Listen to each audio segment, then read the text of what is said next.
Faith, hope and love, this is what we live for.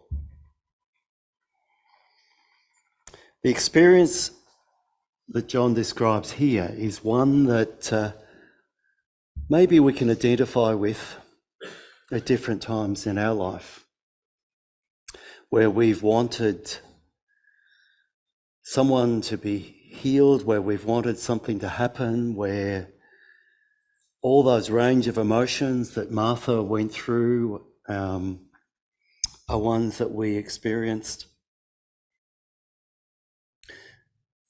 And even Lazarus' death is one that is bound in those grave clothes that we can identify with, in the sense of sometimes there are things that die within us. Opportunities and things that happen.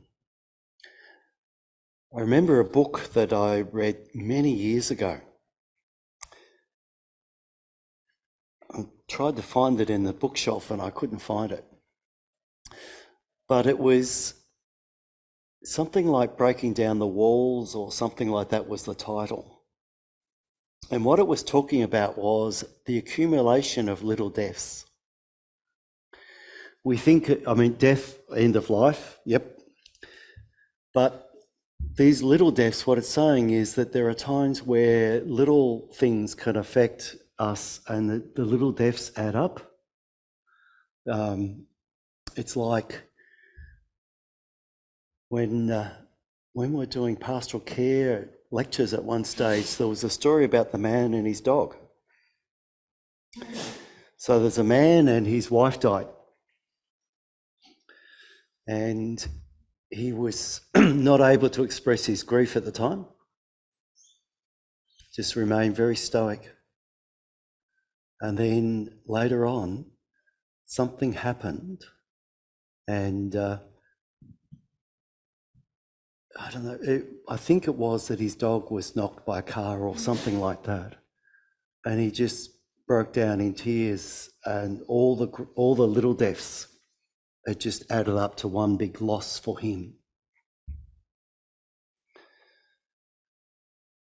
So this story can speak to us, this story of Lazarus and Jesus can speak to us on a whole lot of levels.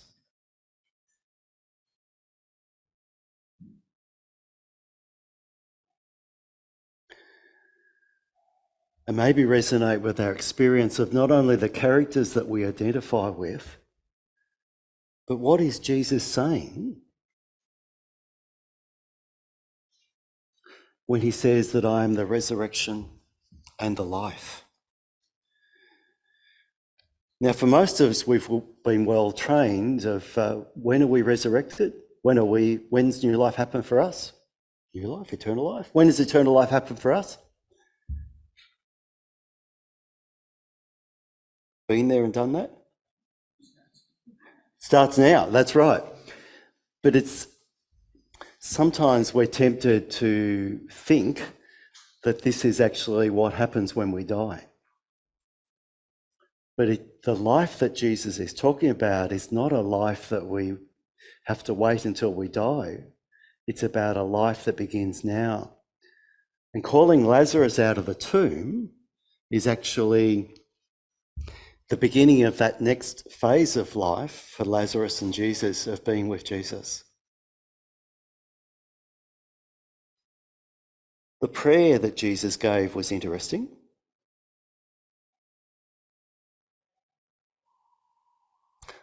He prayed, I know that you hear me. And then he called out to Lazarus, and Lazarus responded, hearing that God was listening. So what's God saying to us today? In what ways might we be like one of the characters who is struggling with what's happened? Fearful of what might happen?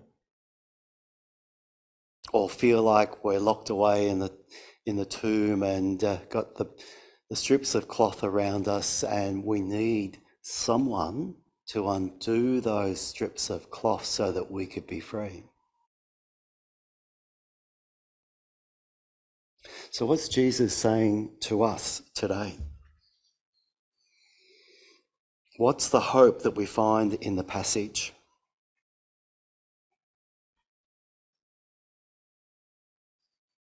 We find that by listening. I've been reading a book called Hope in the Dark. And it's by Rebecca Solnit. And the subtitle is Untold Histories, Wild Possibilities.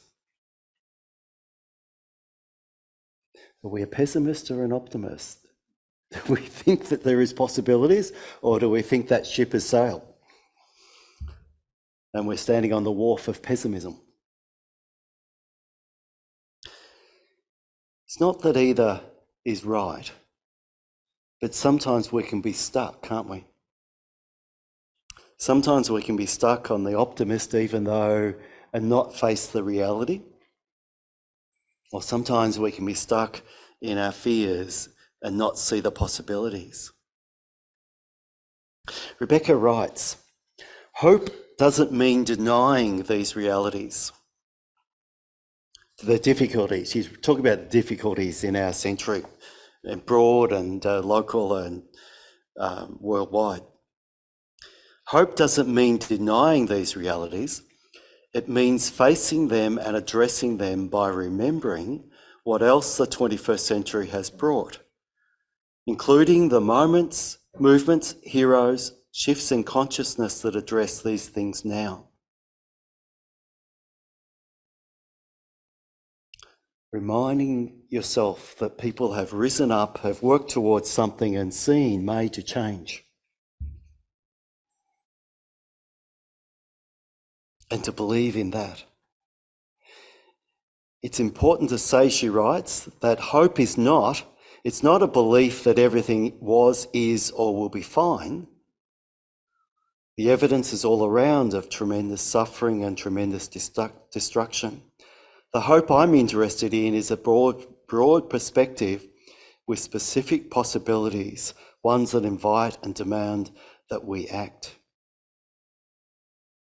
Hope locates itself in the premise that we don't know what will happen, and in that spaciousness of uncertainty, there is room to act.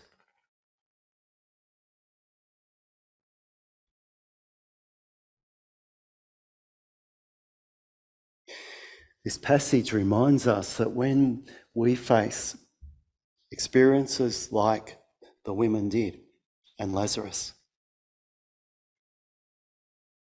to actually recognise what's going on and to talk about that and face up to it is an important part of discovering the hope and possibility of what God can do, the new life, the new things that God can bring about. She writes, hope is embracing the unknown, the unknowable, an alternative to the certainty of both optimist and pessimist. The story of Lazarus reminds us that the life that we're brought into is a life that overcomes darkness, overcomes death, overcome all those things that we are afraid of, the things that we wish weren't there. Another interesting aspect of this reading is, and I hadn't realised it until a commentary pointed it out, Jesus' emotion. Jesus' emotion throughout the story, because you don't get that in the earlier stories of Jesus and the disciples and people. And at one stage, Jesus said he didn't trust himself to them, to the people he was with. And yet, after this transition, we have the stories of the Garden of Gethsemane, the washing of the disciples' feet, really expressions of great emotion and Gethsemane. Just interesting to be aware of Jesus' openness in John's Gospel to recognise those emotions and to allow God to help us with whatever emotion we have. Because it's not a matter of being fatalistic, it's not a matter of whistling in the dark, it's a matter of recognising that God brings the light and helps us to see things in new ways. But sometimes we've got to wait for the sign that something new is going to happen. And we don't know what that will be, and it may not be the answer that we want. But Jesus shows that he is with us and brings new insight and new life to us if we are open to it.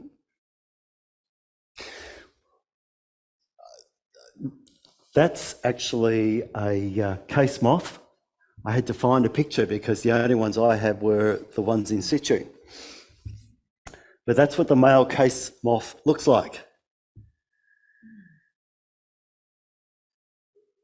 It is, and the colours, and you can see with the little bit of the head coming out of the cocoon that an amazing caterpillar, larva, whatever it is, that's coming out that turns into a butterfly. I invite you to reflect for a few moments of what are maybe the things that are binding you at the moment, maybe. What's the new life that God is calling you to? Let's take a moment in silence to reflect.